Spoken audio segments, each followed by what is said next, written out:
In 1772, Frederick the Great annexed Royal Prussia. This was a province of the Crown of the Kingdom of Poland. After its establishment, it retained its autonomy until it was fully integrated into the Kingdom of Poland. Their parliament was therefore incorporated into the parliament of the Prussian-Lithuanian Commonwealth. After its annexation, Royal Prussia became a province of West Prussia. From that point on, the then King of Prussia, Frederick II, declared himself officially King of Prussia. Prior to the Hohenzollern family being the kings in Prussia, they were titled as dukes. In last week's video, we met the Queen Consorts in Prussia, so today we will continue with the wives of the Kings of Prussia. We stopped at Elizabeth Christine of Brunswick-Wolfenbüttel and Bevern. We covered the first part of her life in last week's video. As the consort to the famous Prussian King Frederick the Great, Elizabeth spent many years of their marriage alone. Her husband was constantly away fighting in wars or being on campaign. As such, when Frederick the Great died on August 17, 1786, she had not seen him since January of that year. In his will, Frederick secured Elizabeth's income. In addition, she was granted residence, games, wine, firewood, and the royal palaces of her choice. As Dowager Queen, Elizabeth had an active role at court. Due to her many years of experience, she was often consulted in representational matters. Elizabeth died on January 13, 1797, at the age of 81. She was Prussia's longest-serving queen consort. After Frederick the Great died in 1786 with no children, he was succeeded by his nephew, who became Frederick William II. His wife was Frederica Louisa of Hesse-Darmstadt. She was born on October 16, 1751, as the daughter of Louis IX, Landgrave of Hesse-Darmstadt. Frederica Louisa was born in Prenzlau, where her father was stationed due to his service within the Prussian army. She is described as having plain looks, being shy, and not very talented. Further, one description states that she is of middle size and easygoing. She was educated by her mother, who was admired by Frederick the Great. After Frederick William divorced his first wife, Elizabeth Christine of Brunswick-Lüneburg, Frederica Louisa was selected as his next wife. The two were married on July 14, 1769, the same date Frederick William married his first wife 4 years earlier. After they were wed, her husband did not show her much affection, much due to the fact that he at that point already began one of many relationships with his lover Wilhelmine. Their relationship would in fact continue until Frederick William's death. The marriage was therefore not a happy one. Frederica Louisa settled in Potsdam and had a difficult start at court. She was neglected by her husband, and the then king, Frederick the Great, neither gave her much attention. He in fact refused to give her the privileges her predecessor had enjoyed. Frederica Louisa was blamed for the lacking education of their 6 surviving children. Upon her husband's ascension to the throne, Frederica Louisa moved to Berlin, where she took up her duties as queen consort. She was granted an annuity of 50,000 crowns, which was far too less to cover all of her expenses. While her husband spent up to 30,000 crowns on his mistress, Frederica Louisa was at one point unable to pay for her firewood for her apartment. While even Frederick William's mistresses were allowed to interfere in politics, Frederica Louisa was forbidden from doing so. One statement even says that out of all the queen consorts of Prussia, Frederica Louisa was the least influential. After 18 years of marriage, Frederica Louisa was asked to consent to the bigamy of Frederick William with her lady-in-waiting. She lastly agreed on the condition that her husband pay off all of her debt. Only 3 years later, the queen was again asked to consent to the bigamy with yet another one of her ladies-in-waiting, as Frederick William's first morganatic wife had died. Frederick William fell ill in 1796 and was cared for by his longtime lover Wilhelmine, who by then was given the title of Countess. She cared for him at his deathbed, while the Queen only visited him once a week. Frederick William died on November 16, 1797. He was succeeded by his son, who had resented his father's behavior towards his mother. He therefore made sure to place Frederica Louisa in a high position of honor and respect. She lived a quiet and peaceful life as Queen Dowager, surrounded by her grandchildren. After suffering a stroke, she died on February 25, 1805, at the age of 53. When Frederick William II died in 1797, he was succeeded by his son, who became Frederick William III. He was married to Louise of Mecklenburg-Strelitz. Duchess Louise Augusta Wilhelmine Amalia of Mecklenburg-Strelitz was born on March 10, 1776. She was the daughter of Charles II, the later Grand Duke of Mecklenburg-Strelitz. Her father was the brother of Queen Charlotte of Great Britain, who was the consort to King George III. Louise was born in a one-story villa away from the busy court. The family would later move to Leineschloss and Herrenhausen, which are both located near or in Hanover. With her father being a field marshal of the Household Brigade and Governor-General of Hanover, and her mother being almost constantly pregnant, Louise grew up under the care of her governess. Tragedy struck young Louise when her mother died due to childbirth complications. The young Duchess was now 6 years old without a mother, and this misfortune would leave a permanent mark on her. The sisters' father remarried in 1784, this time to his late wife's younger sister, Charlotte. Charlotte got along well with her stepchildren, which were also her nieces and nephews. Sadly, Charlotte died the following year after childbirth complications, the same cause that had killed her sister years earlier. Devastated by the loss of both of his wives, Louise's father ended his service as Governor-General and moved his family to his mother-in-law. Louise's grandmother raised her to be a generous and humble young lady. Louise would donate her pocket change to other children and would make her own clothing. In 1793, Louise's uncle had arranged a meeting between his niece and the heir to the Prussian throne, Frederick William. Louise's uncle hoped to strengthen his ties to Prussia through a marriage.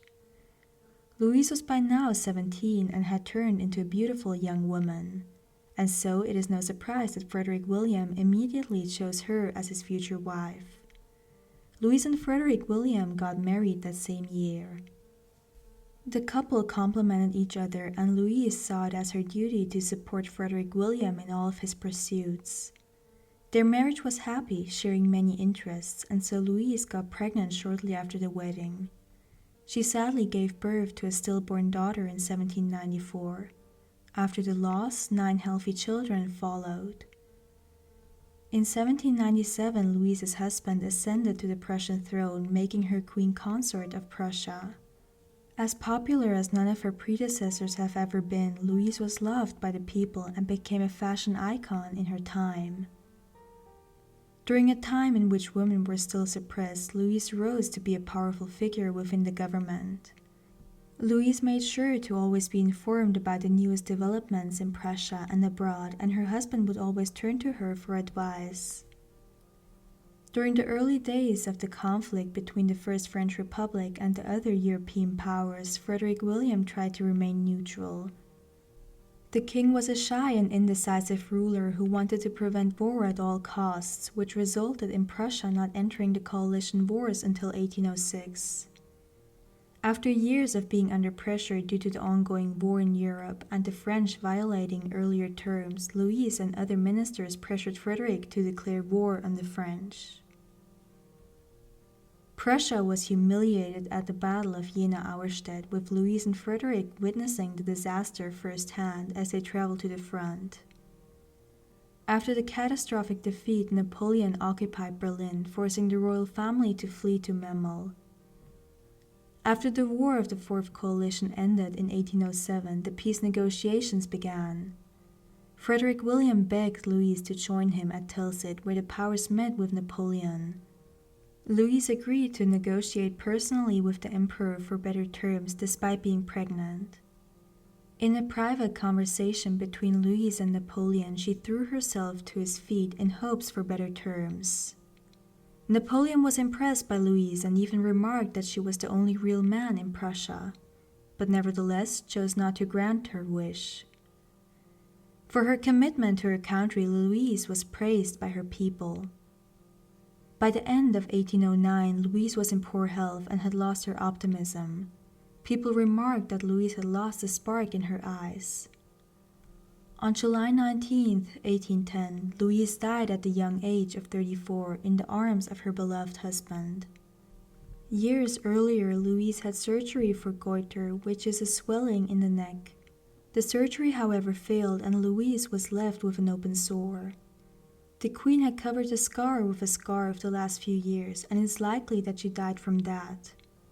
Others claim that Louise died due to the turbulent years she lived through due to the ongoing wars with France.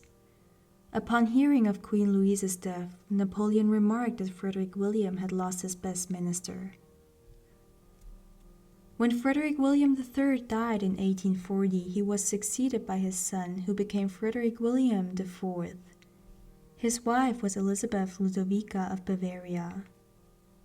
Elizabeth was born on November 13, 1801 in Munich. She was the identical twin sister of the future Queen Amalia of Saxony. She was also the sister to Sophie, mother to future Emperor Franz Joseph, and Ludovica, mother to future Empress Elizabeth of Austria. The latter was Elizabeth's godchild and was named after her. Elizabeth was known as Elise within her family. She grew up in a loving household, and unusual for that time, her father was present in his children's life. Elizabeth's father was Maximilian I Joseph, King of Bavaria, who was extremely popular with his people for his humble way of life. He personally made sure that all of his children received an excellent education, and so he appointed an archaeologist by the name of Fredrick II as his daughter's tutor. Elizabeth was educated in history, literature, and geography. She would remain close to her tutor until his death in 1860. Elizabeth was born with one leg being shorter than the other, but this does not stop her from enjoying her childhood. She adored the Bavarian landscapes and loved to spend time in nature. She especially loved flowers, plants, and animals. And so Elizabeth grew up to become a beautiful young lady, and with this, plans for her marriage began being discussed at the Bavarian court. At the same time, Crown Prince Frederick William of Prussia was touring through Germany in order to find a suitable bride. He met Elizabeth in 1819 and both immediately fell in love with each other. However, the religious question stood in the way of the young love. Elizabeth was a staunch Catholic and was not able to convert just in order to marry. However, Frederick William's father insisted that his future daughter-in-law must be a Protestant.